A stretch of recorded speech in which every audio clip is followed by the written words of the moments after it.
Ndagira ngo mbamenere ibanga muri uyu mugoroba.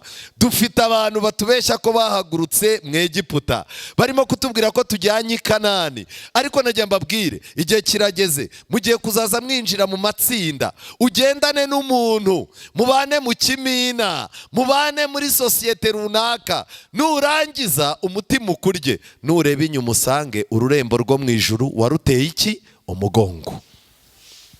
N'ubu ngubu dufite abantu bamaze gutera ururembo Siyoni umugongo, kandi bagikataje, barakataje mu madini, barakataje mu makorari, barakataje mu kubwiriza, ariko ni abantu bake bashobora kuvuga ngo imbara nagendeye ngezehe, aho nahagurutse ndeba niho nkiri.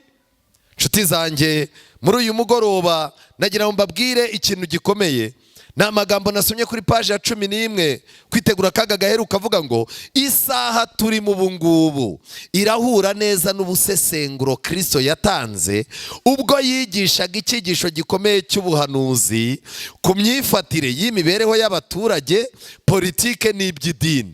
Igihe Yesu yari ari ku musozi wa Elayono arimo kwerekana ibimenyetso bizaranga iminsi y'imperuka, yavuzemo ibimenyetso bizagaragara mu mibereho y'abaturage, avuga ibimenyetso bizagaragara kuri politike z'isi zizaba ziyoboye, avuga n'ibimenyetso bizaranga iby'idini, uko idini rizaba rimeze mu minsi y'imperuka. Ubu hari n'abantu muganira akakubwira ati aka kantu karye, ukakarya ukumva karabishye mu kanwa, ariko ukumva gafite ibintu bimeze nk'amasukari, wagafata ukabona karimo karanyerera, akakubwira ati se iki kintu uzi uko cyitwa, ukabireba uti iki kintu sinzi uko cyitwa, ukandi urimo uragira gute?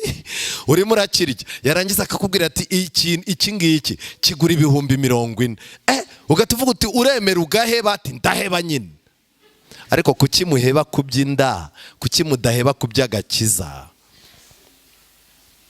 Dufite abantu bafite telefone nziza hano, dufite abajene bambara inkweto zihenze hano mu rusengero, ariko wamubaza igitabo cy'indirimbo na Bibiliya akakubwira ati birahenda cyane. Biriya bintu birahenda, ahubwo uzakora amavuna arya ningo uzampe Bibiliya ko nayibuze. Bega kaga, kwitegura akaga gaheruka. Itegura akaga kari imbere yawe, itegura ibihe bikomeye bigiye kuba imbere yawe. Nshuti zanjye, muri ibi byorezo, muri izi ntambara, muri ubu bukene, muri aya matiku, muri aka kajagari, muri ibi bintu murimo kubona politike n'amadini bigirana ibibazo, abaturage n'amadini bakagirana ibibazo, ibihugu n'ibihugu bikagirana ibibazo, amashyirahamwe n'amashyirahamwe bikagirana ibibazo, muri aka kajagari koresha amatwi cyane, uzaza umenya yuko Imana iri kumwe nawe. Kuba Imana iri kumwe nawe birahagije. Nshuti zanjye, nagira ngo twihute mbabwire noneho ikibazo gikomeye. Twebwe abantu dutuye mu migi tuzahura n'akaga karuta akabandi bose, kuko ubuhanuzi busohorera mu mujyi buba butangana n'ubusohorera mu byaro cyangwa mu nkengero z'imijyi. Turimo kwiga icyigisho kivuga ngo iki? Kwitegura. Yego. Paje 26 igitabo ivuga butumwa. Muri iki gihe Satani arakora ashishikaye mu migi yacu ituwe n'abantu benshi. Umurimo we ugaragarira mu rujijo ashyira mu bantu, mu makimbirane abateza, ubuhabane hagati y'umurimo n'umusaruro. Twebwe abantu bo mu mujyi ukoresha imbaraga nyinshi ukabona amafaranga. Iyo umuntu wo mu cyaro yagusuye, arakubaza tuhembwa ngaho uti 800. Ati yaya, ati kuki udakira? Yarangiza mwaba muhagarara ati nkeneye kunyara, ukamukubita 100 ati no kunyara n'amafaranga. Akayura, yakwayura akitsamura akakubwira ati ndumva nkeneye kwimyira, ukamukubita 100 ngo ajye gushaka akantu ko kwihanaguza. Mu kanya gato akaba ibibazo byose, buri kintu cyose ni amafaranga. Iyo ageze rero mu rugo akareba uburyo ikiro cy'ibirayi 100 ngahe, umuceri 100 ngahe, ibiki byose, aricara akavuga ati ahubwo ubuse mubaho gute? Musagura iki? Ubuse mujya mugura umwenda? mu mujyi Satani azakoresha ikintu gikomeye cyitwa ubuhabane hagati y'umurimo n'umusaruro. Tuzakoresha imbaraga nyinshi, ibyo dusaruye nabyo bice mu myanya y'iki intoki. Umuntu arimo aronsa umwana, arimo kureba filime ya vampire, uragira ngo umwana yonka iki?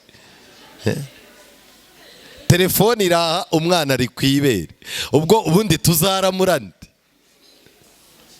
Icyo nashakaga kubabwira ngiki, Satani kubera ibibazo abantu azabicisha gusinda ibibazo. Ujye ureba umukobwa umuhamagara umubwira uti mama egera hino nkubwire, akubwira ati winyita mama, ndacyari inkumi nabuze umusore. Umurebe ubone, umubazo ucize ufite imyaka ingati ni 22. Umurebe usanga utugufa twaraje, yarihebye, arimo arareba nk'umuntu umaze gutandukana n'abagabo 2 bapfa. Ibibazo. Abasinzi 2 bakomeye, abasinzi, abantu basinze umurengwe n'abantu basinze amaganya. Ndagira ngo ngusabe ntugomba kuboneka muri abo bantu 2. Ubwo businzi buzatuma abantu batamenya igihe Yesu agiye kugira gute, agiye kugarukira. Nimwitondera ibi bibazo byamaze kutwibagiza gusenga, ibibazo byamaze gutuma repetition tuzihindura, ibibazo byabaye byinshi ku buryo hari na korari muganira bakakubwira bati tuzarepetera kuri WhatsApp, wowe wirikodinge soprano, wirikodinge na base ubyohereze, tuzahura dufafanya tubabeshya. Ubu hari n'abantu bagiye kuzaba turirimbira badaherukana batarabonye n'umwanya wo gusubiramo, badufafarike dutahe. None se ko nubundi iyo baturirimbiye korari iraririmba ukabwira uti korari baririmbiriye ndirimbo mwakunze yavugaga ngo iki? Umwizera agahaguruka ati ya indi baririmbye ntago nibuka neza ibyo yavugaga, ariko yaririmo umumama wagiraga gutyo, ubwo akabasabye indirimbo akaba arayisabye da. Ariko ufata ihene yifata igihebeba, uwihana yihane tugifite igihe, ufata umwanzuro wo kwitoza kuba mu ruhande rw'Imana abyitoze kuko nta gihe. Abana b'Imana rero nabo barimo barakora urugendo rutangaje, barerekera mu gihugu cy'ijuru. Amen. Bafite mu biganza byabo ikarita ihebuje, iyo karita ni Bibiliya. Bafite kandi inzira isobanutse bagomba gukurikirana, iyo nzira isobanutse yitwa umwuka w'iki? Wahanuzi. Umuntu udafite Bibiliya ngo aba afite ibitabo by'umwuka w'ubuhanuzi, uwo nguwo akaba ategereje amakuru azakura ku ruhimbi saa 5 gusa, akaba ategereje amakuru azakura kuri radiyo, uwo nguwo ntazamenya iyava, ntazamenya niyagize gute, niyajya. Wikwisondeka mu gutegura urugendo rwawe, kuko umusozo w'urugendo rwawe ufitanye isano n'itangiro ryawe. Reka njye ikintu babwira, muzabirebe. Iyo ubyutse wakererewe, ugahita ugenda ukajya muri dushe, umuntu akaguhamagara, alo ugeze, wowe uracyari mu rugo, ugahita umubwira uti ni ukuri ndi kuri arete ya tagisi ariko imodoka zabaye nke n'imvura. Ku murongo wa 34 Luka igice cya 21, Yesu arangije ati ariko mwirinde imitima yanyu ye kuremererwa n'ivutu no gusinda n'amaganya y'iyi si. Ibi nabyo ni ibindi bimenyetso 3 bizabanziriza kugaruka kwa Yesu. Icya mbere, ku isi hazaba hari abasinzi 2. Muri aba basinzi wowe uri uwuhe? Umusinzi wa mbere ni umusinzi usinzi iki? Umurengwe. Abantu barimo gukora ibintu bikagenda neza, bahamagarwa mu nzego zikomeye bakabona akazi, abagore baba ibyo bakoze bagahirwa, abana babo bajya kwiga bakazana amanota ya mbere, amazu bakazamura bagerekeranya ku yandi. Hari abantu muganira akakubwira ati, ukamubwira ngo isi yarabishye, akakubwira ati ahubwo iraryoshye niwo ufite mu kanwa habishye. Abo ngabo nta kindi kumubwira ko isi igiye kurangira, arakureba akakubwira ngo karangire wenyine. Abo ni abasinzi ba mbere. Abo basinzi bibereye mu miziki, barimo bararirimba indirimbo z'amafuti nazo. Reka twirire n'ubundi urupfu narwo rugire gute, rurya abantu. Ngizi indirimbo zirimo gusohoka.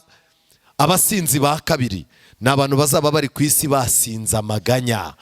Ibibazo bizakubita abagabo bagende bajunjamye, ibibazo bizakubita abagore batangire bamere ubwanwa.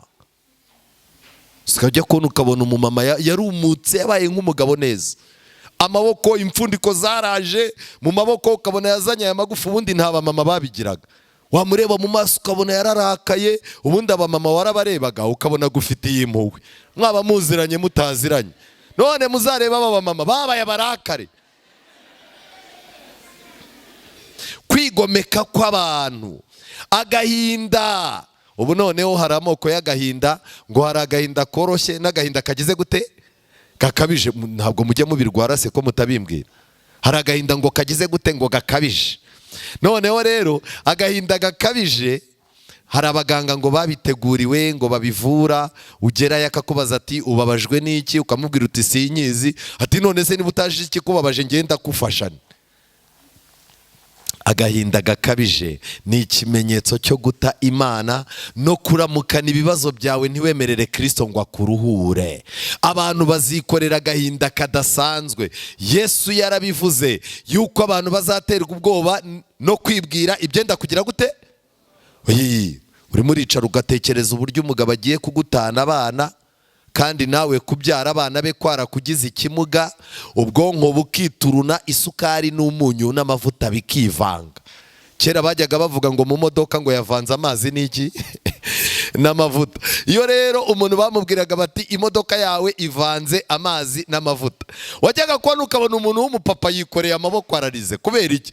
Byamusabaga kureviza moteri. Natwe rero nituramuka tugiye kuri pressure y'uburyo isi irimo kutwereka ejo bizaducanga, turi buvanga amazi n'amasukari n'amavuta byose.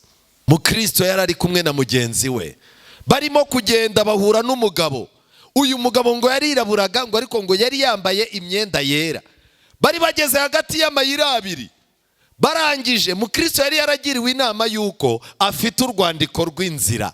Urwo rwandiko rw'inzira nirwo azaza arebaho, ntakeneye kuzagira undi abaza. Ageze mu mayira abiri abona ibintu biramucanze. Mu Kristo arangije aravuga tumva rero, reka rero tuyoboze kwiyemera n'ibibi. Bati ntacyo. Bahagarika wa mugabo wari yambariye imyenda yera ariko ngo yirabura. Baramubaza bati ni kwa mugabo we, bite urajyahe? Ati nanjye ndi umugenzi ujya i Siyoni. Ati namwe niho mujya? Bati cyane. Arangije arabaza ati se ko muhagaze? Bati rero tugeze hano dusanga inzira zibaye ebyiri, kandi mu by'ukuri ntituzi iyo turi bucemo. Arangije arabwira ati mwikwirirwa muvunika, munkurikire. Barangije kuko yababwiye ngo nawe n'umugenzi ujya mu ijuru, bamujya inyuma. Baragenda noneho ngo bakazaza babona ariko inzira irimo iragenda ihinduka. Barimo baragenda bahura n'ibintu batigeze bahura nabyo. Mu Kristo agatima karamurya, kamuriye aravuga ati ariko uwareba aho tuvuye nkareba. Ngo mu Kristo ahindukiye ngo arebe aho bavuye, asanga yateye umugongo ururembo ki Siyoni. Harangije ati kuyu mugabo arimo kutujyana gutya ururembo Siyoni nkabanyebutse nkabandubona ha, ubu koko turimo turajyahe? Mu Kristo abwira mugenzi we ati buhagaze, uyu muntu yatuyobeje, ni gute twakwitegura akaga? Icyambere, twirinde kuvuga ijambo nubwo ryaba rimwe gusa ryo kutizera cyangwa ry'urucantege. Irinde kugira intege nkeya ku buryo amagambo aguturukamo ari urucantege, ahubwo iyubake ku byo kwizera. Amen. Uyu munsi nibyanga, jya uvuga ngo kuri njyewe kubaho ninde? Ni Yesu. Yesu yaravuze ngo ubwo ndiho namwe muzagira gute? Muzabaho. Icya kabiri, twakagombye kwita ku gitabo cya Daniyeli n'ibyahishuwe kuruta mbere hose. Murimo murabibona hariya amapaje nayashyizeho. Ntabwo ari amagambo yanjye, ni amagambo yo mu mwuka w'ubuhanuzi. Umuntu ushaka kurokora ubuzima bwe nafata umwanya yige Daniyeli n'iki n'ibyahishuwe. Bitari ibyo uzaza ubaza amakuru y'inka yabazwe, usiduke inka yarabazwe kera umere nka cya kirondwe, uzaza uhora mu bintu byarangiye. Inama ya gatatu mbaha, inshingano z'abayobozi b'itorero ndetse n'inshingano z'abizera ni ukuvuza impanda mu buryo busobanutse. Amen. Umuntu uhagarara kuri uru ruhimbi, ibintu by'ibitekerezo by'ipusi n'imbeba mubivemo. Ibintu byo kuza gupfunyikira bizera, uje kubwiriza ugatangira ngo bana b'Imana ngo mwihangane, ariko ko mbona mwe mutishimye bagahita bareba hasi kana ko mbona wandakariye ubwo agiye kubwiriza. Ntabwo abizera baje barakaye ahubwo niwe utazi ibyo agize gute ibyajemo. Nagira ngo mbabwire rero uyu munsi nakiriye telefone. Uyu muyobozi wanyu ni inshuti yanjye, yampamagaye arambwira ngo ko abizera bagukumbuye ntago waza ngo dusure. Ndamubwira nti se ko maze iminsi muri business ntaheruka no kureba muri Bibiliya, ubu koko naza nkagira icyo mbabwira ko numva mu mutwe byivanze. Arangije arambwira ati abana b'Imana bo kuri iri torero ni beza, ntago wabura icyo babwira ngo ino nushaka kubapfunyikira ariko bakubone. Nuko rero munyihanganire ikibwirizwa ngiye kubabwiriza mushobora kuba mwaracyumvise inshuro 2 cyangwa 3, ntimugire ngo nicyo ngira gusa ahubwo nicyo nkunda. Amena. Hari uwo bibabaje? Ntawe. Twige. Ariko reka mbabaze, ubwo nibwo buryo biteguramo akaga gaheruka? Tugeze mu rujijo rw'iminsi ya nyuma. Ibintu birimo kuba birimo n'urujijo. Ni amagambo yanditse mu gitabo cy'ivugabutumwa paji ya 17. Amagambo yavuzwe na Yesu Kristo aratubwira twebwe abariho muri iki gihe gisoza amateka y'isi. Nuko ibyo nibitangira kubaho muzararame mwubura imitwe yanyu kuko gucungurwa kwanyu kuzaba kwenda gusohora. Amahanga ntahwema gusubiranamo. Turi mu bihe biruhije. Umuraba w'inyanja urakoza isi hirya no hino. Abantu bahagaritse imitima, bafite ubwoba bw'ibizabaho ku isi bitigeze bibaho. Ariko abizera umwana w'Imana nubwo bazaba bari muri uwo muraba bazumva ijwi rye rivuga riti nimuhumure ni njyewe mwitinya. Kwiringira TV, ubutumwa bwiza kuri benshi, gukizwa kwa benshi. Matayo 24 umurongo wa 14. Mureke dusenge. Witeka Mana nziza, izina rye rihabwa icyubahiro. Imbere yacu hari akaga ariko ababibona ni bake. Imbere yacu hari amakuba ababibona ni bake. Twinjiye mu ikorosi risoza amateka y'isi. Agakiza k'abantu kageze mu ikorosi ridasanzwe. Amahitamo y'abantu ageze mu ikorosi ridasanzwe. Uri Imana iri mu ijuru idatokorwa, ibasha kureba ibintu aho biva naho bijya. Kubw'ibyo rero wowe ureba kure kuturusha turagukeneye muri uyu mugoroba ngo twigishe.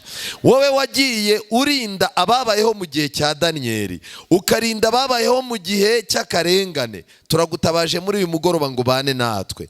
Mu gihe nk'iki ngiki isi irimo kutubikamo ubwoba, dukeneye gutinyurwa nawe. Mu gihe nk'iki ngiki isi irimo kuzamura umwotsi ntitubashe kukureba ngo tukubone, ndakwinginze duha imbaraga zo kugira ngo tumene umwotsi urimo kuduhumisha, tubonane nawe amaso ku maso. Ngaho rero muri iki cyigisho turifuza guhura nawe, turifuza kugufata ikiganza nawe ukadufata ikiganza, kugira ngo dukorane uru rugendo ku musozo abari wowe uhabwa icyubahiro, utsinde imitima yacu kugira ngo ubashe kudutsindishiriza. Tubisabye mu izina rya Yesu, amen.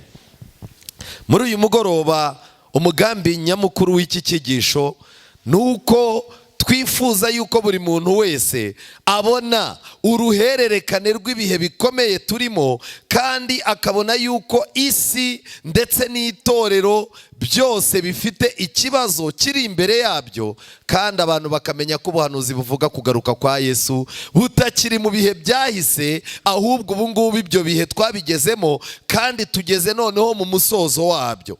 Ijambo ry'Imana mu Baroma igice cya 13 umurongo wa 11, Bibiliya iravuga ngo muzi yuko igihe cyo gukanguka gisohoye rwose, dore agakiza kacu karatwegereye kuruta igihe cyose twagize gute twizere.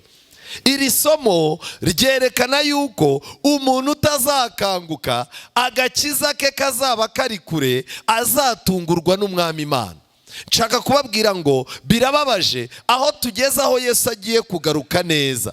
Ibimenyetso byose byavuzwe tukaba tubirebesha amaso, hakaba hari ikimenyetso kimwe kirimo gusohora kurusha ibindi. Ikimenyetso kirimo gusohora kurusha ibindi Yesu yaduhaye ntabwo ari ukubwiriza ubutumwa mu mahanga yose, reka da, abantu bamwe ntibashaka no kububwirizwa, ahubwo ikimenyetso mu bimenyetso Yesu yatweretse byerekana ko imperuka igeze, kirimo gukurusha ibindi byose imbaraga, ni ikimenyetso kivuga ngo kuko urukundo rwa benshi ruzakonja, abantu bazasubira hehe inyuma. Abantu barimo barasubira inyuma cyane, n'urukundo rw'abantu rurimo rurakonja. Habanje gukonja urukundo abantu bakundaga ibintu, rugera mu rukundo abantu bakundaga babo, ubu noneho rwageze mu rukundo abantu bakunda Imana, narwo rwamaze kugira gute?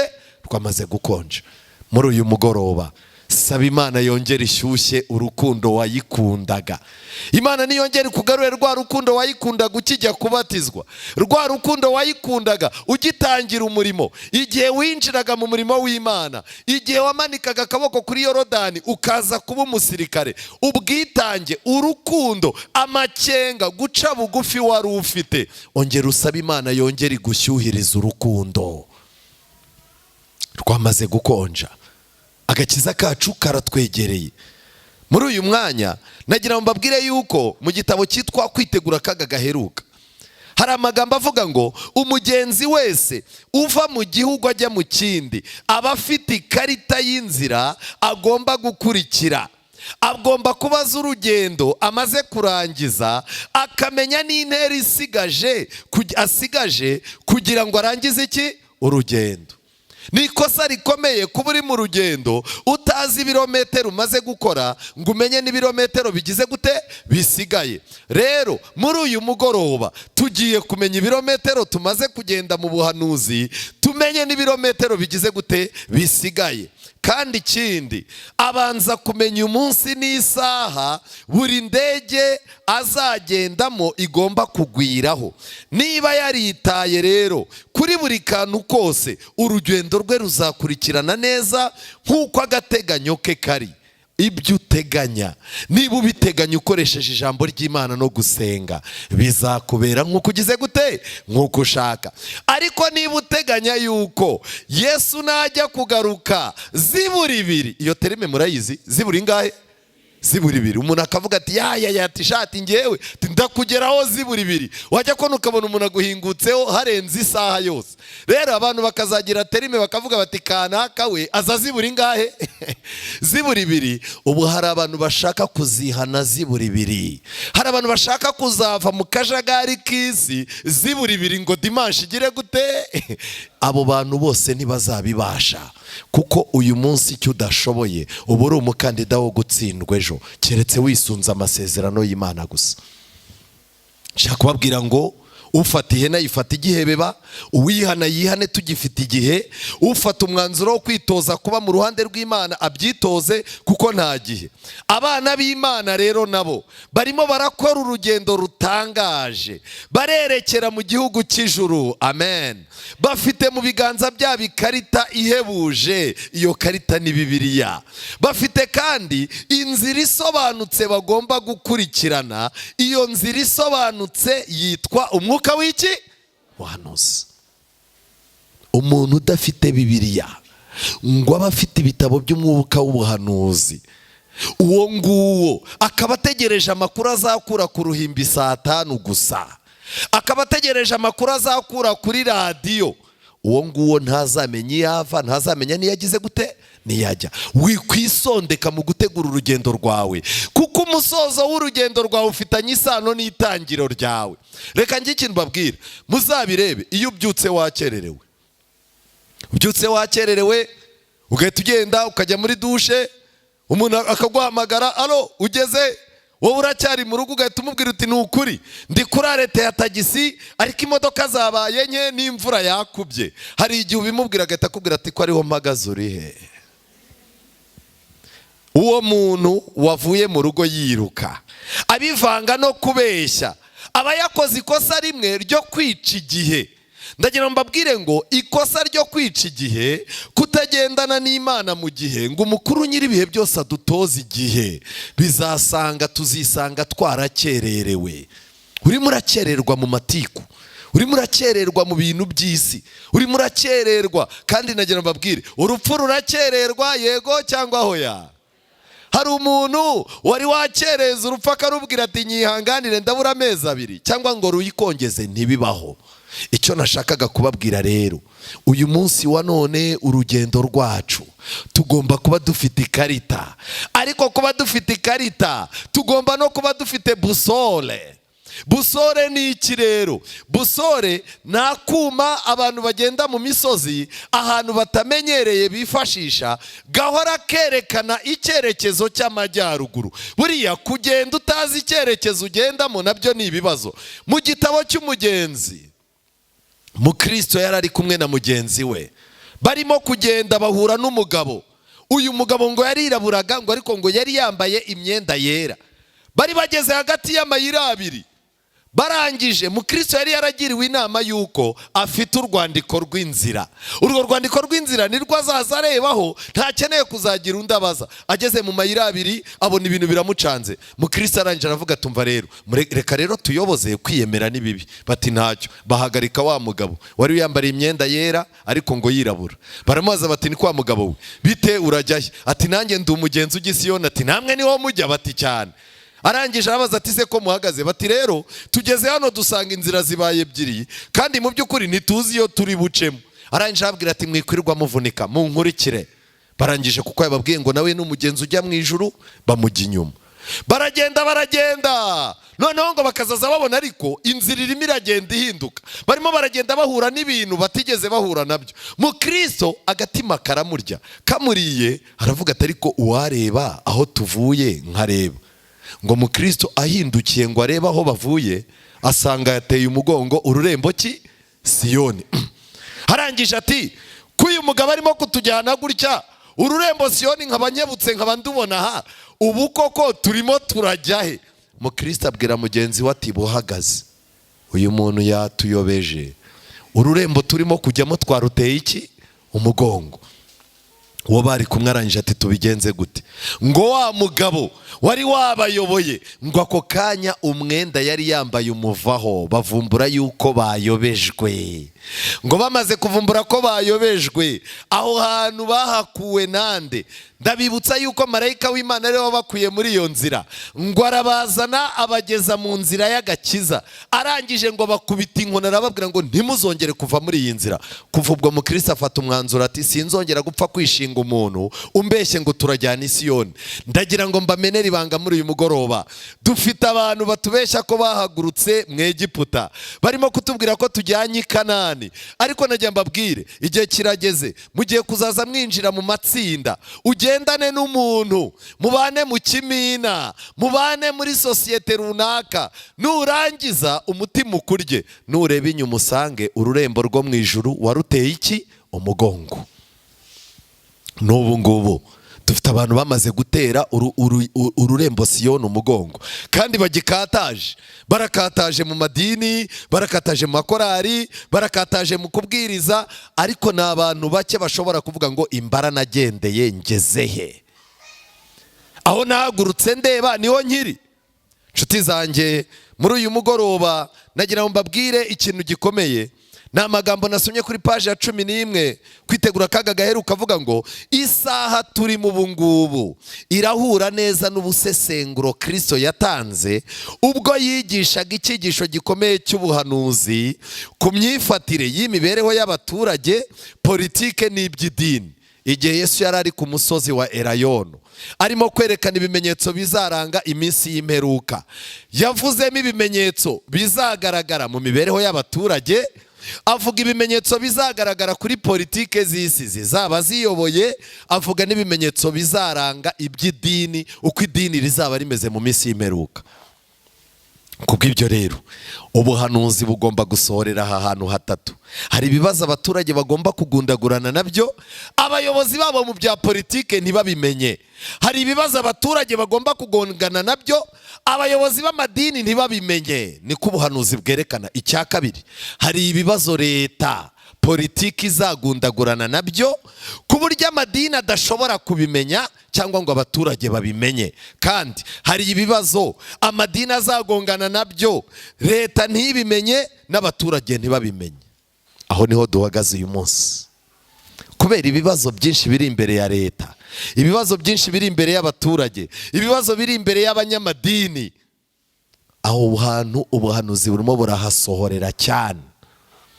Iki gitabo kirakomeza ngo kwiyongera kw'abapfa ni ikimenyetso cy'uko ibyo Yesu yavuze muri Matayo 24 turimo kubigeramo neza.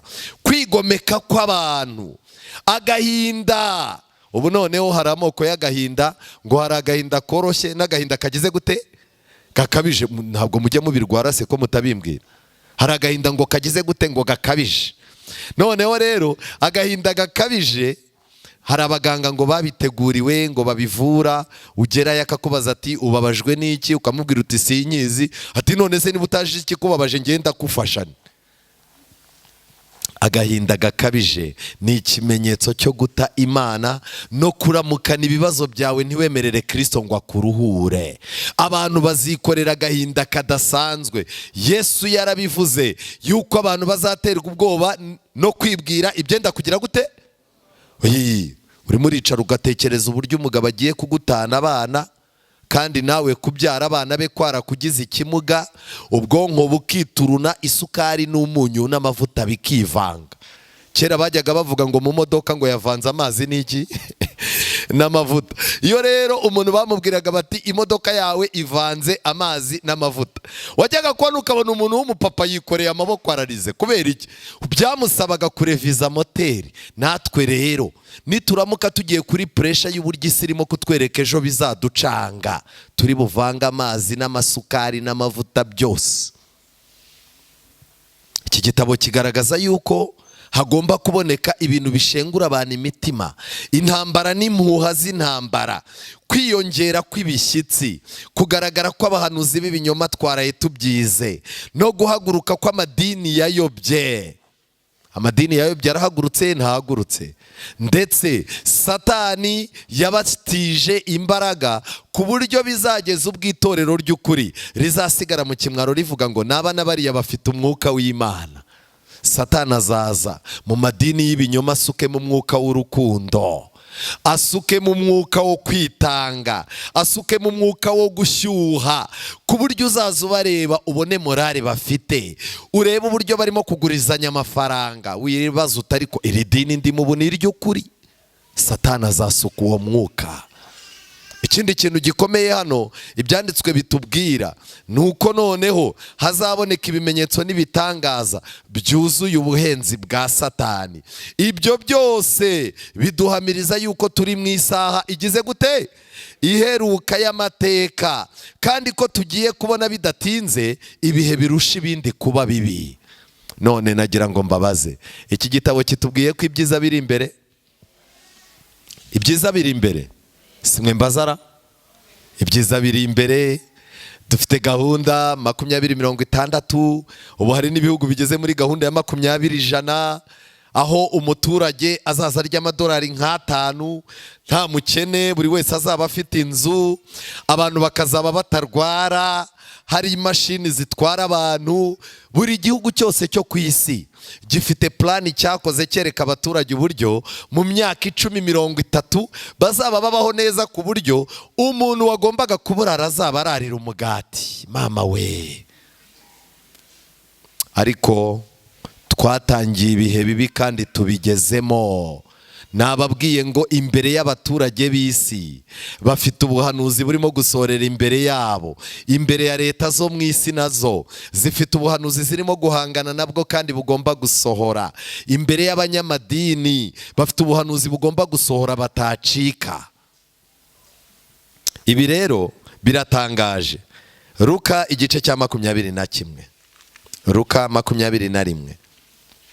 Yesu yaganirije abantu, ababwira ikintu gikomeye bagombaga kwitaho. Luka igice cya 21. Yesu yagaragaje kurimbuka kwa Yerusalemu, yerekana ibimenyetso kurimbuka kwa Yerusalemu no kugaruka kwe, yerekana ubuyobe buzaba buriho, yerekana intambara n'imidugararo. Yesu yerekanye ko hazabaho ibitera ubwoba, yerekanye ibishyitsi n'ibyorezo by'indwara. Ubu uyu munsi aho duhagaze, ibyorezo birimo birava ahantu habiri. Ibyorezo bya mbere birava ku mihindagurikire y'ikirere. ibyorezo bya kabiri ni ibyorezo birimo gukorwa n'ibihugu kugira ngo ibyo bihugu bishake uburyo bikanga ibindi. Kuri Amerika biroroshye gukora icyorezo, biroroshye ku Bufaransa gukora icyorezo, biroroshye ku Burusiya gukora icyorezo. Kubw'ibyo rero nk'uko umuntu iyo agiye gukubita umwana amukubitisha inkoni, ni nako ibihugu bikomeye bizaza bikubitisha ibihugu byoroshye bikubitishije inkoni yitwa ibyorezo.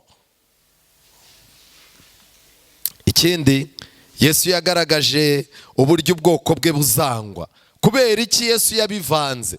Nuko aka kavuyo kose kariho, aka kajagari kose kariho, bizarangira bakoze ubushakashatsi bw'aho ibi bibazo byose birimo kuva. Icya mbere, dufite ikibazo cy'ubukene, dufite ikibazo cy'ubushomeri, ndetse ku isi yose ubushomeri buri mu rubyiruko.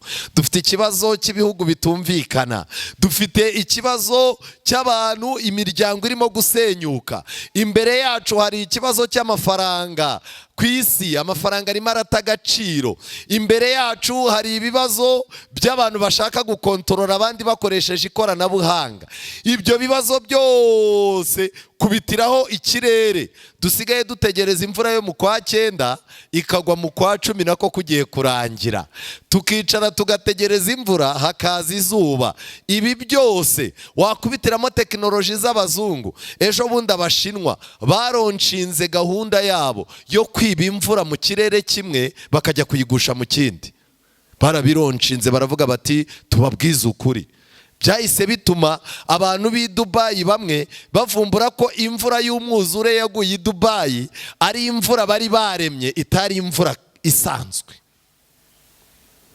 Bibiliya iravuga ngo isi irimbuwe n'abaturage bayo, ariko mu byahishuwe hakavuga yuko Imana izarimbura abarimbura isi. Nshuti zanjye, ibi ni ibihe bikomeye biri imbere yacu, ariko abantu bibereye mu madini barimo barabyina, abandi bibereye mu itorero. Natwe hano mu itorero ryacu dufite abantu barimo kwiririmbira ko bazagenda ku magare, dufite abantu biyizira bagasinzirira mu rusengero. Abantu benshi bameze nk'inkoko za pondezi nabonye muri karitsiye ntuyemo. Karitsiye ntuyemo nahuye n'umuntu afite inkoko nziza za pondezi, yari yazishyize mu ikarito. Iyo karito arangije ayipfumuraho utuntu tw'utwenge, arangije ikarito ayitereka ku igare. Uko biri kose nge nkurikije uko nabonye izo nkoko zihora mu munyenga. Muri iyo karito yashyizemo ibiryo. Icyo ziba zikeneye hanze ni umwuka wo guhumeka gusa, ariko ubundi ibiryo birimo, amazi ageze gute arimo. Iyo zikeneye rero kureba hanze, ziza mu kadirishya zikarunguruka, ahora zigendana. Ndashaka kubabaza, ni urukundo azifitiye? Yego. Abantu benshi bicaye mu isi no mu itorero no mu miryango yabo nk'inkoko za pondezi zitabasha kwibaza impamvu zihora mu ikarito.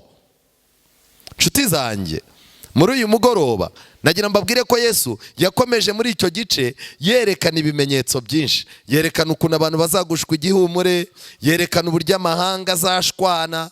Ibyo byose turabibona ku murongo wa 34 Luka igice cya 21.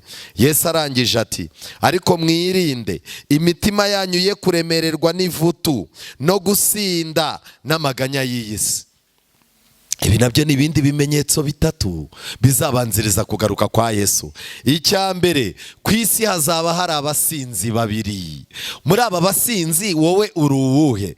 Umusinzi wa mbere ni umusinzi usinzi iki? Umurengwe. Abantu barimo gukora ibintu bikagenda neza, bahamagarwa mu nzego zikomeye bakabona akazi, abagore baba ibyo bakoze bagahirwa, abana babo bajya kwiga bakazana amanota ya mbere, amazu bakazamura bagerekeranya ku yandi. Hari abantu muganira akakubwira ati, ukamubwira ngo isi yarabishye, akakubwira ati ahubwo iraryoshye n'uwo ufite mu kanwa habishye. Abo ngabo nta kindi kumubwira ko isi igiye kurangira, arakureba akakubwira ngo karangire wenyine. Abo ni abasinzi ba mbere. Abo basinzi bibereye mu miziki, barimo bararirimba indirimbo z'amafuti nazo, reka twirire n'ubundi urupfu narwo rugire gute rurya abantu. Ngizi indirimbo zirimo gusohoka. Abasinzi ba kabiri ni abantu bazaba bari ku isi basinze amaganya. Ibibazo bizakubita abagabo bagende bajunjamye. Ibibazo bizakubita abagore batangire bamere ubwanwa. Sikajya kubona ukabona umumama yarumutse yabaye nk'umugabo neza. Amaboko imfundiko zaraje mu maboko ukabona yazanye aya magufa, ubundi nta bamama babigiraga. Wamureba mu maso ukabona yararakaye, ubundi abamama warabarebaga ukabona gufitiye impuhwe. Mwaba muziranye mutaziranye, none muzareba aba bamama babaye abarakare.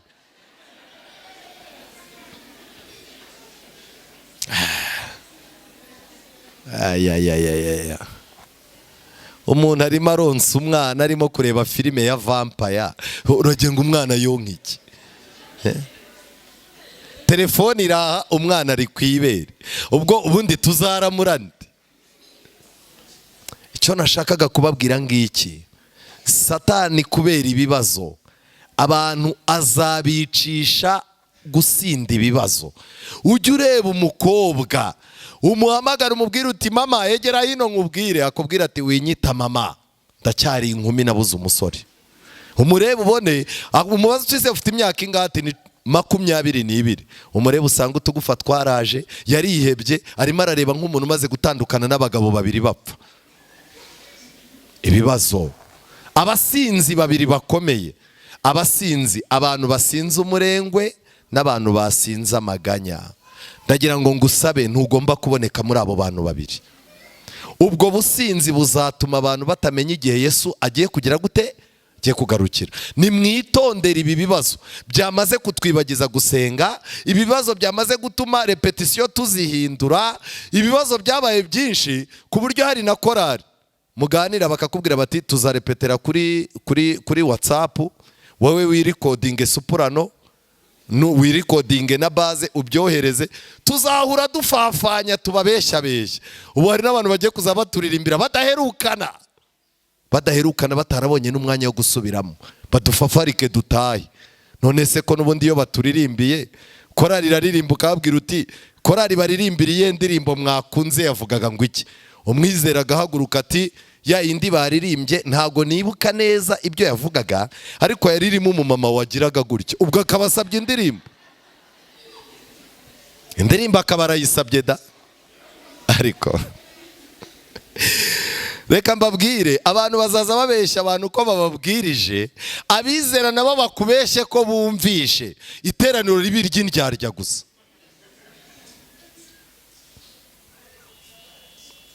Reka ngire ikintu mbabwira, dukeneye kwitegura akaga kagize gute, gaheruka. Nta myiteguro ishyitse dufite. Icyumweru kirashize dufite amateraniro hano. Ubu hari abantu bazanywe nuko tuje gutangira isabato, bazongera kugaruka tugiye gutangira iki, isabato. Icyo nagira ngo mbabwire ni kimwe, itegeko rya Egiputa rivuga ngo iki? Iyo utangiye gupanga gutaha ngo usange Imana, Egiputa ihindura akazi wakoraga. Bagutegeka kuzana umusaruro nk'uwo wazanaga, ariko ubwatsi bakabukwima. Gukora amasaha menshi rero gihinduka igisubizo kizatuma utagirana ibibazo na Farawo. Amagambo mvuze umunyamwuka arayumvise, utayumvise azayumva ejo.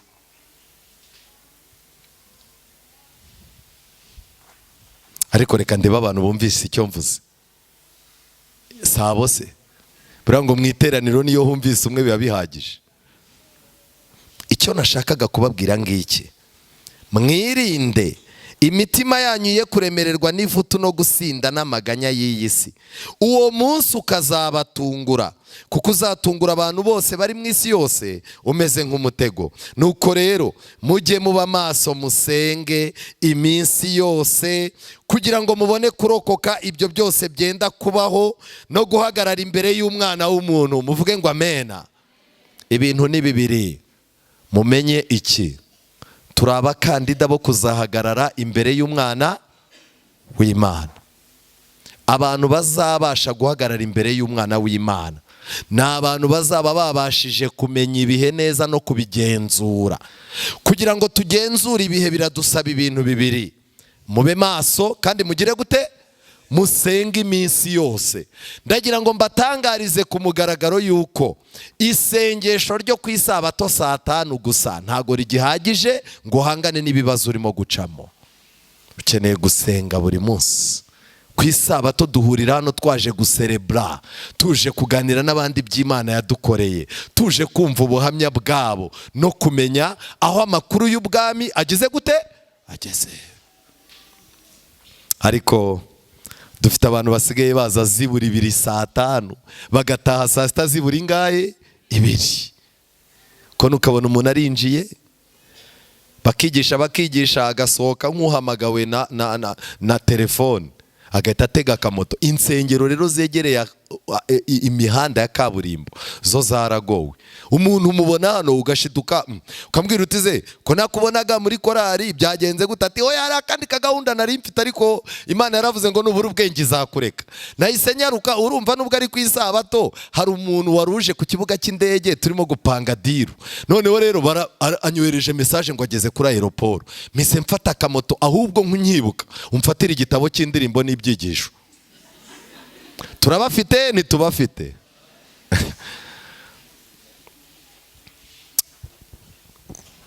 Bibiliya ikomeza umurongo wa 37 ivuga ngo iminsi yose yirirwaga mu rusengero yigisha, ariko bwakwira agasohoka akarara ku musozi witwa Elayono.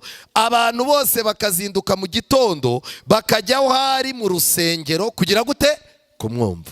Iminsi mibi nubwo yarushagaho kuza kuri Yesu ayireba. Hari ikintu gikomeye cyabaye. Bakoze cyane. Ikintu cyabaye ni iki? Nubwo yari iminsi mibi, Yesu yakomeje kugira gahunda yo gusenga kandi yirirwaga mu rusengero yigisha. Ikintu gitangaje ni iki ngiki: mu gitondo abantu iyo bazaga mu rusengero bazaga kumwumva. Kuki Yesu? Nshuti zanjye, nagira ngo twigire imbere mu cyigisho cyacu. Muri uyu mwanya nagira ngo mbabwire yuko muri icyo gitabo kwitegura akaga gaheruka hari amagambo avuga ngo ubumenyi bwa siyanse, soma siyanse, buratera imbere vuba vuba ku buryo ubuhanuzi n'ubuvumbuzi buteye ubwoba butakigira n'uwo butangaza. Ibintu bitwara abagenzi bifite umuvuduko igenda yiyongera mu kuzenguruka ikirere cyo hejuru bikorwa n'umuntu w'iki gihe. Byose ni ibihamya byo gusohora k'ubuhanuzi butari bumwe bwa Daniel 12 umurongo wa 4. Haravuga ngo kandi ubwenge buzagira gute, buzagwira. Ariko ubwenge nibugwira no kujarajara nabyo bizagira gute, bizagwira. Ubu rero igikwiriye ni ugutegereza ibihe bikomeye by'imperuka bigomba kubanziriza kugaruka mu bwiza kwa Yesu ku bicu by'ijuru. Nshaka kubabwira ngo hano bavuze iki? Bavuze tekinoloji. Ubu dufite robo zirimo gukorwa mu buzima busanzwe. Ibi bintu ni ibintu twigisha mu buzima busanzwe. Robo zirimo ziraza mugira ngo ni ukwihutisha akazi. Oya, robo zirimo ziraza kugira ngo zizasimbura abantu vuba bidatinze ku isi. Umubare w'abashomeri ugiye kwiyongera kuko amamashini ntiyaka konji, amamashini ntavuga ngo boss inyongeza, amamashini ntavuga ngo nabyutse numva umutwe undya. Imashini ikomeza gukora kandi si ikenewe ni uko abantu bagomba gukora nk'amamashini. Umuntu uzabona akazi rero ni uko azaba agomba gukora amanywa nijoro ataruhuka. Bizarangira bihuje na bya bindi ngo ntibaruhuka ku manywa na ryari. Naho turimo kwerekeza. Abantu bari muri Amerika batubera abahamya, abantu bari mu Burayi batubera abahamya, ibihugu byateye imbere bya Afurika batubera abahamya. Umuntu asigaye akora bakagushukisha amafaranga ku buryo n'umubare munini w'abadivantisiti amasaha y'isabato basigaranye isabato y'amasaha 2 kubera ko buri saha irahembwamo amafaranga. Urica ukavuga utubundi ubwo nzaturuka mu gitondo ngo ndi mu ishuri ryo ku isabato nkora iki?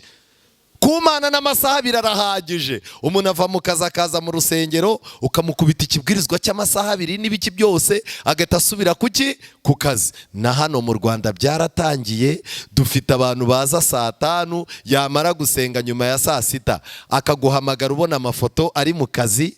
Dufite abantu bafite abana biga ku isabato ku buryo n'abana basigaye baza kuduhobera ku isabato bambaye inifomu, wiriwe wigisha ngo abana babashyize hehe. Aho ni wisi irimo kwerekera. Uyu munsi iterambere ryo gukora ibisasu bya kirimbuzi, nahoze ndimo kureba mu mateka, Isiraheli iherutse gukora umubu ufite kamera, umubu ugomba gufata amakuru. Wowe ukabona imibu irimo iragenda, ushaka kuwica ugucika, naho urimo uragukamera.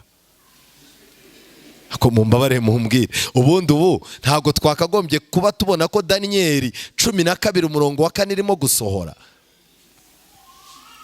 kuri internet. Muze kubireba, hari abantu bagiye bavuga ko imitekerereze bafite iciriritse, bashaka imitekerereze ihambaye. Kubw'ibyo hari umugabo witwa Elon Musk, ubu ngubu arimo arabashyiramo icyo bita microchip mu bwonko, bakakongerera imitekerereze no gufata imyanzuro. Vuba bidatinze uzaza ujya kubona ubona umuntu umuhaye akaboko ahita karuma akamire, kubera ko mu bwonko byivanze. Naba n'ubu ngubu byivangaga, ukajya kubona ukabona umuntu atutse umugore we cyangwa mukubise ingumi. Buriya nubona umugabo akubise umugore ingumi, uzamenye ko muri systeme byanze, biba byivanze, ni utuntu tw'udusinga tuba duhuye. Reka mbabwire, ntago bizoroha. Turi abantu bakagombye kuba basenga kurusha bigeze babaho. Nshuti zanjye, nagira ngo mbabwire ikintu gikomeye. Akaga gaheruka karadusatiriye. Ibihe bya none ni ibyishiraniro ry'irushanwa rihebuje ku mitima yose. Abayobozi n'abategetsi, abafite inshingano zo mu myanya yo hejuru kandi yiringirwa, abagabo n'abagore b'inzego zose bashinzwe gutekerereza abandi, bahanze amaso yabo ku bimenyetso by'igihe turimo, n'abanyapolitike byabacanze. Bari gutekereza imibano y'amahanga, barimo barareba kwiyongera kw'imbaraga za buri cyiciro cy'amateka y'isi, kandi bakazirikana ko ibihe bikomeye kandi bidasubirwaho biri hafi yo guteza akaga kadasanzwe. Abanyamerika mu Burayi barimo baravuga ngo dukurikije uko abantu basigaye bateye, tuzagira icyuho cy'abaturage mu myaka 10-20 iri imbere. Bitewe n'uburyo abantu barimo kwiyahura, tuzagira ikibazo cy'abantu. Ubu buri gihugu cyose kirimo kirareba mu myaka 20 kigasanga ibintu bizaba byarazambye, ariko kugira ngo kibeshye abaturage kigahita kibabwira ko ibyiza biri hehe, biri imbere. Ibyago byisukiranya ku butaka no ku nyanja, umwiryane muri rubanda, ibimenyetso by'intambara, nta cyizere cyiza cy'ahazaza bitanga. Ibyo biragaragaza ibigiye kubaho bikomeye cyane. Imbaraga z'ikibi zirimo zirihuriza hamwe kandi zikikomeza. Ibibi birimo biratizanya imbaraga. Ubwesikoro burimo buregera ubugome, ubugome bukegera ubwicanyi. Buri cyaha cyose kirimo kiregera ikindi ngo kigifashe. Turi ahantu habi cyane. Nshuti zanjye, uyu munsi wa none kurya, kunywa no kwambara byahindutse intego yo kubaho y'abatuye ku isi. Ntawe ugitegereza guteganyiriza abana be, ntawe ugitekereza gutanga icya 10 n'amaturo, ntawe ugitekereza kugira icyo amarira leta ye. Ni ukurya, ni ukunywa no kwambara. Ejo bundi umuntu umwe yagiye kuri YouTube, baramubaza bati mbere ko dukorana ikiganiro, imyenda wambaye ubihagaze angahe? Yerekana ngo isaha niba ari 800, inkweto ngo niba ari 10,000,000, ikanzu niba ari 8,000,000. Arangije aravuga ati ubu kumpagaze ndarenza 200,000,000. Kwambara gusa. Ubu hari n'abantu muganira akakubwira ati aka kantu karya, ukakarya ukumva karabishye mu kanwa, ariko ukumva gafite ibintu bimeze nk'amasukari, wagafata ukabona karimo karanyerera, akakubwira ati se iki kintu uzi uko cyitwa, ukabireba uti iki kintu sinzi uko cyitwa, ukandi urimo uragira gute, urimo urakirya. Yarangiza akakubwira ati iki ngiki kigura 40,000. Ugatuvuga uti uremera ugaheba, ati ndaheba nyine. Ariko kuki muheba kubyinda, kuki mudaheba kubyagakiza? dufite abantu bafite telefone nziza hano, dufite abajene bambara inkweto zihenze hano mu rusengero, ariko wamubaza igitabo cy'indirimbo na Bibiliya akakubwira ati birahenda cyane. Biriya bintu birahenda, ahubwo uzakora amavuna arya ningo uzampe Bibiliya ko nayibuze. Mbega kaga, kwitegura kaga gaheruka. Itegura kaga kari imbere yawe, itegura ibihe bikomeye bigiye kuba imbere yawe. Nshuti zanjye, ndagira mbabwire ikindi kintu gikomeye. Ijambo ry'Imana ritwereka ibikorwa by'ubugizi bwa nabi byariho mu gihe cya Nowa, yuko ari byo bizaba biriho. Dufite abana b'abasore birirwa bakeba amasakoshi y'abakecuru, iyo umukurikiye agukeba isura n'urwembe. Ariko wajya kureba ugasanga umuntu arimo arakubwira ngo nzababyara banshire mu nda, nabo yabyaye barimo baragenda. Ubu hari abantu ujya kubona ukabona abana afite abamenya ari uko yatetse, wamara guteka ukabona baraje ugatangira gukura muti wowe w'inzobe gerayo uri uwanjye, ati papa hano niho mu rugo, utibuka nabo wabyaye. Icyo nagira mbabwire, ibihe biri imbere yacu biradusaba kugira ubwenge. Tugomba kuzaba imbere yacu nta kintu kidutsikamiye mu gihe tuzaba tugiye gufata umwanzuro. Abantu mwamenyereye kurya iby'ubusa, abantu murimo kurya amadeni, abantu murimo gushaka kumenyekana, gukomerwa amashyi, abantu Imana mwayirekuye kugira ngo mushake uko mwirwanaho, mubimenye yuko ntacyo muzageraho. Nshuti zanjye, imyigaragambyo izanywe n'amashyirahamwe. Satani azafata abantu bashizemo umwuka w'Imana abarundarunde mu mashyirahamwe atandukanye. Umva reka mbabwire, amashyirahamwe arahari. Hari n'izitwa ngo kopumubu, niba ari kopumubu ukasanga ngo ni koperative ngo y'abantu. Ariko reka ikintu mbabaza, ubu abantu bose bafite amakoperative barimo, ujya guhura n'umuntu ugahura nawe urukweto rwarahengamye, ukamaze uti se ko ngo uheruka wambaye ikoti ryiza byagenze gute? Ati wapati muri koperative baratwambuye, ati ubu ninjye batoranyije, ati ninjye wirirwa njya ku karere. Barakwambuye, uwabambuye yaragiye, wageretseho n'iminsi y'ubujiji yo kujya ku karere, ugira ngo uzatsinda mu myaka ingahe? Amenyo yatakigira gute? Atakiborosa. Abadivantisite twahawe inama zo kwitondera ibintu byitwa amashyirahamwe. Ariko aho isi igeze, uratanga ijambo mu ishyirahamwe bagatavuga ati ya mbega umugabo uzi ubwenge, muso hita utuyobora. Ishyirahamwe ryaribwamo amafaranga, bakazavuga bati Musoni niwe wagize gute? Wayariye. Musoni agasanga hari abandi bantu bayariye ariko barakomeye ntibavugwaho. Musoni bakamutereza cyamunara akanuye, Imana ikamubwira ngo ikosa rikomeye wakoze, wateye umugongo ubwoko bwanjye ujya kwifatanya n'abandi bantu. Ni ibihamya dufite imbere yacu. Noneho n'amashyirahamwe y'abatinganya arahari.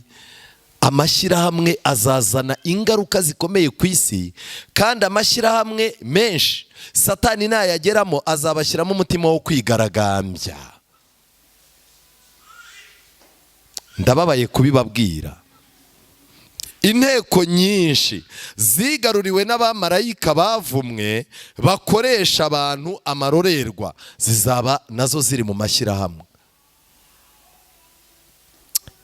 Hari amagambo nasomye, twihute twishakire n'umusozo. Tugeze mu rujijo rw'iminsi ya nyuma, ibintu birimo kuba birimo n'urujijo. Ni amagambo yanditse mu gitabo cy'ivugabutumwa paji ya 17. Amagambo yavuzwe na Yesu Kristo aratubwira twebwe abariho muri iki gihe gisoza amateka y'isi. Nuko ibyo nibitangira kubaho muzararame, mwubura imitwe yanyu, kuko gucungurwa kwanyu kuzaba kwenda gusohora. Amahanga ntahwema gusubiranamo. Turi mu bihe biruhije, umuraba w'inyanja urakoza isi hirya no hino. Abantu bahagaritse imitima, bafite ubwoba bw'ibizabaho ku isi bitigeze bibaho. Ariko abizera umwana w'Imana, nubwo bazaba bari muri uwo muraba, bazumva ijwi rye rivuga riti nimuhumure ni njyewe mwitinya. Muri ibi byorezo, muri izi ntambara, muri ubu bukene, muri aya matiku, muri aka kajagari, muri ibi bintu murimo kubona politike n'amadini bigirana ibibazo, abaturage n'amadini bakagirana ibibazo, ibihugu n'ibihugu bikagirana ibibazo, amashyirahamwe n'amashyirahamwe bikagirana ibibazo. Muri aka kajagari koresha amatwi cyane, uzaza umenya yuko Imana iri kumwe nawe. Kuba Imana iri kumwe nawe birahagije. Nshuti zanjye, nagira ngo twihute mbabwire noneho ikibazo gikomeye. Twebwe abantu dutuye mu migi tuzahura n'akaga karuta akabandi bose, kuko ubuhanuzi busohorera mu mujyi buba butangana n'ubusohorera mu byaro cyangwa mu nkengero z'imijyi. Turimo kwiga icyigisho kivuga ngo iki? Kwitegura? Yego. Paje 26, igitabo ivugabutumwa. Muri iki gihe Satani arakora ashishikaye mu migi yacu ituwe n'abantu benshi. Umurimo we ugaragarira mu rujijo ashyira mu bantu, mu makimbirane abateza, ubuhabane hagati y'umurimo n'umusaruro. Twebwe abantu bo mu mujyi ukoresha imbaraga nyinshi ukabona amafaranga. Iyo umuntu wo mu cyaro yagusuye, arakubaza tuhembwa ngaho uti 800. Ati yaya, ati kuki udakira? Yarangiza mwaba muhagarara ati nkeneye kunyara, ukamukubita 100 ati no kunyara n'amafaranga. Akayura, yakwayura akitsamura akakubwira ati ndumva nkeneye kwimyira, ukamukubita 100 ngo ajye gushaka akantu ko kwihanaguza. Mu kanya gato akaba ibibazo byose, buri kintu cyose ni amafaranga.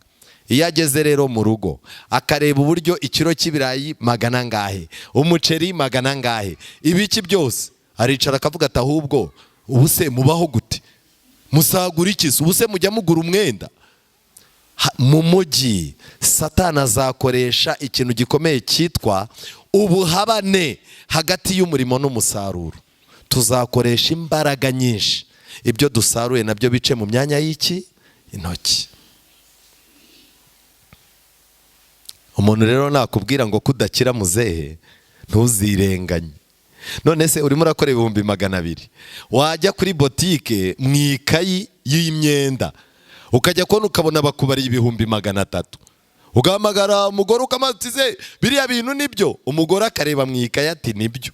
Ukasubirayo uti mwongere mubare neza ubanza mwibeshye, ukabatiza telefone bakabara batahubwo twari twibeshye, abaye 350 uti mana yanjye mana yanjye. Kubera iki? Turi ahantu hafite ikibazo.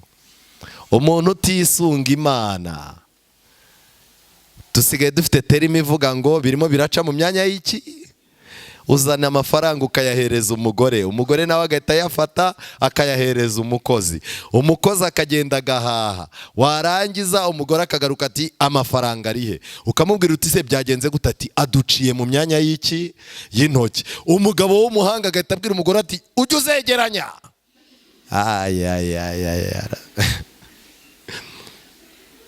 Kandi ubwo umuntu aba yabanje kunyonga 10. Ubu dufite abantu batakigira icyo batanga muri korari. Mugera akabwira ati narababwiye ngo njyewe nifitiye ibibazo, nimutabona itike ngo muyishakemo, nimutishakamo inifomu yanjye, mfite base yanjye na tenari, nzabacika. Mukazaza muhora mumuteranyiriza, birahari ntibihari. Ubu amafaranga arimo araduhombana, twanirinze gutanga 10 ngo tudahomba. Nibyo koko umunyarwanda aciye umugani ngo urya inshuro y'inshuti bigashira utageze gute? Ngo ubwo ubuhanuzi burimo gusohorera ku banyamujyi. Mu makimbirane yo mu mujyi Satani abateza. Tukareba kandi no mu bwumvikane buke bwashinze imizi mu matorero. Amatorero yo mu mujyi aba afite amatiku menshi kuruta n'amatorero yo mu cyaro. Satani arimo arasisibiranya abantu ku buryo abantu batabona umwanya wo gutekereza. Uzabirebe, uhura n'umuntu murimo kuganira, yaseka ugahita usanga igishyimbo cya ninjoro kiri mu menyo. Ugashaka aho umuhera ugasanga yubatse ubwiyemezi. warangiza ukamubwira uti rero ufite telefone, yego, irebe mu menyo hari akantu ufite. Yarangiza takuramo igishyimbo, yarangiza agahita akubwira ati nyine ibintu byarivanze. Kubera iki? Satani aradusisibiranya, umuntu asigaye yambara n'amasogisi adasa, wamureba ukagira ngo ni style ya hehe. Abantu ntibasigaye bambara imyenda ihindurije. Mu mijyi Satani azacanga abantu, azabasisibiranya ku buryo abantu batabona umwanya wo gutekereza ku byo bagiye gukora. Nuko rero akabashorera buka, akabajyana mu maraha no mu bintu bibashimisha, kandi bakagira umururumba wo kurya no kunywa. Satani abuzuza inyota yo kwishyira hejuru no kugaragaza ko bishoboye bo ubwabo. Abanyamujyi mubumve, ni ruto abatuye isi barimo baragera ku rugero abo mu minsi ya Nowa bari bagize gute? Bari baragezemo. Nidushake dusoreza aha. Ariko ijambo ry'Imana rifite amagambo akomeye. Hari ibintu byinshi cyane: kwanduza isi, kwanduza umwuka, gufata isi bakayikura mu biganza by'Imana. Ubu muri ino minsi isi iri mu biganza by'abanyapolitike barimo kwiyerekeza aho bashaka. Isi iri mu biganza bya papa bise nyir'ubutungane, ambasaderi w'isi n'ijuru, umutware w'amahoro. Kubw'ibyo niyo mpamvu muzabona ibihugu byashwanye bahamagara papa ngo abunge. Ariko nagira mbabwire ngo isi ikeneye kongera gusubira mu biganza by'Imana nibwo yagira amahoro. Ariko abatware b'isi ntago babyemera. Inama ntanga dusoza: ni gute twakwitegura akaga? Icya mbere, twirinde kuvuga ijambo nubwo ryaba rimwe gusa ryo kutizera cyangwa ry'urucantege. Irinde kugira intege nkeya ku buryo amagambo aguturukamo ari urucantege, ahubwo iyubake ku byo kwizera. Amen. Uyu munsi nibyanga, jya uvuga ngo kuri njyewe kubaho ninde? Ni Yesu. Yesu yaravuze ngo ubwo ndiho namwe muzagira gute? Muzabaho. Icya kabiri, twakagombye kwita ku gitabo cya Daniyeli n'ibyahishuwe kuruta mbere hose. Murimo murabibona hariya amapaje nayashyizeho. Ntabwo ari amagambo yanjye, ni amagambo yo mu mwuka buhanuzi. Umuntu ushaka kurokora ubuzima bwe nafata umwanya yige Daniyeli n'iki? N'ibyahishuwe. Bitari ibyo uzaza ubaza amakuru y'inka yabazwe, usiduke inka yarabazwe kera umere nka cya kirondwe. Uzaza uhora mu bintu byarangiye. Inama ya gatatu mbaha: inshingano z'abayobozi b'itorero ndetse n'inshingano z'abizera ni ukuvuza impanda mu buryo busobanutse. Amen. Umuntu uhagarara kuri uru ruhimbi, ibintu by'ibitekerezo by'ipusi n'imbeba mubivemo. Ibintu byo kuza gupfunyikira bizera, uje kubwiriza ugatangira ngo bana b'Imana ngo mwihangane, ariko mbona mwe mutishimye, bagahita bareba hasi, kana ko mbona wandakariye, ubwo agiye kubwiriza. Ntabwo abizera baje barakaye, ahubwo niwe utazi ibyo agize gute? Ibyajemo. Nagira ngo mbabwire rero, uyu munsi nakiriye telefone. Uyu muyobozi wanyu ni inshuti yanjye, yampamagaye arambwira ngo ko abizera bagukumbuye, ntago waza ngo dusure. Ndamubwira nti se ko maze iminsi muri business ntaheruka no kureba muri Bibiliya, ubu koko naza nkagira icyo mbabwira ko numva mu mutwe byivanze? Arangije arambwira ati abana b'Imana bo kuri iri torero ni beza, ntago wabura icyo babwira ngo ino nushaka kubapfunyikira ariko bakubone. Nuko rero munyihanganire, ikibwirizwa ngiye kubabwiriza mushobora kuba mwaracyumvise inshuro 2 cyangwa 3, ntimugire ngo nicyo ngira gusa, ahubwo nicyo nkunda. Amena. Hari uwo bibabaje? Ntawe. Twige. Ariko reka mbabaze, ubwo nibwo buryo biteguramo akaga gaheruka? Abayobozi n'abizera nta mwanya wo gupfusha ubusa. Tuvuze impanda y'ubutumwa bw'amareka bangahe? 3. Tubwirize ibibwirizwa bisobanutse. Mu magambo make, tuvuze impanda mu buryo bugize gute? Busobanutse. Ariko urimo urajya kono ukabona umuntu ngo agiye kubwiriza, yarangiza umuntu yatambuka, umuyobozi wa leta aje ku rusengero kureba ikintu, yarangiza ngo ikizira cyahagaze ahera abantu b'Imana. umuyobozi aje kureba ibyo ashinzwe ku rusengero, ashinzwe isuku yaje kuyireba, warangiza ngo ikizira gihagaze ahera, ubundi uwo muntu uzaheraho umubwiriza. Tuvuze impanda mu buryo busobanutse. Umuntu akicara akabwira abantu ngo isi irabura amezi 3, ukwezi kumwe ubwo ukabutaye urugo, ukwezi kumwe ukakubara, ukwezi kwa kabiri ukazamuhamagara kuri telefone ukamubaza uti se wowe urihe, akakubwira ati ndi iwanjye. Iwawe he? Mu rugo. None se wambwiye yuko isi ibura amezi 3, njyewe naragiye, wowe urahara? Ati ndicaye iwanjye, nahava njya he? Ati rega Yesu ashobora kuza ejo cyangwa uyu munsi cyangwa imyaka 5 akabara agucanze. Inama ya 4 ntanga iri murayibona, ni inama yatanzwe mu cya 884. Nituyishyira mu bikorwa turakira. Ni amagambo ari mu butumwa bwatoranijwe volume ya 3.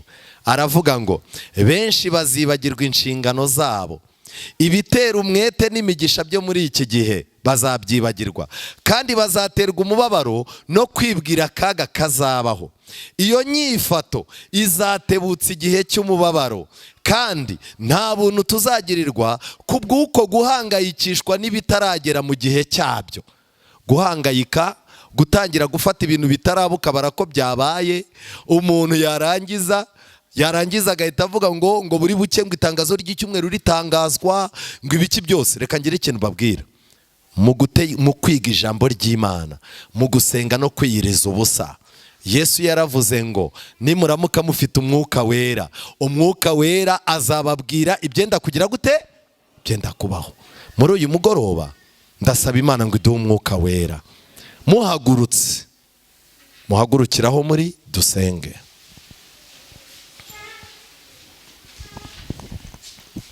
Uwiteka Mana nziza, izina ryawe rihabwe icyubahiro. Akaga kari imbere yacu, kari imbere y'abanyamadini, akaga kari imbere y'abanyapolitiki, akaga kari imbere ya rubanda rudafite icyo rwitayeho. Isi ifite ubuhanuzi bugiye gusohora, ariko twebwe si ibyo bitwirukanza. Tubabajwe muri uyu mugoroba nuko tudafite umwuka wawe wera. Dufite umwuka wera yadutoza, yaduha imico ikwiriye, kandi yatubwira ibyenda kubaho. Twihaye gahunda yo kwiga igitabo cya Daniel n'ibyahishuwe. Twihaye gahunda yo kutagira amagambo y'urucantege dutanga mu nzu yawe. Twihaye gahunda yuko icyo uzatubwira ari cyo tuzabwiriza. Twihaye gahunda kandi yuko tuzirinda guhora mu kintu cya haraka, mu bwoba no kumva yuko ibihe by'akaga bitugwiririye. Ubu duhisemo kukwiringira. Ugiye kutubera amahitamo amwe rukumbi. Buri muntu wese ukangura ubuzima bwe, kandi muri uyu mugoroba udukoresha urugendo rwo kugukunda no kugukorera, tubisabye mu izina rya Yesu, amen. Kwiringira TV, ubutumwa bwiza kuri benshi, gukizwa kwa benshi. Matayo 24:14.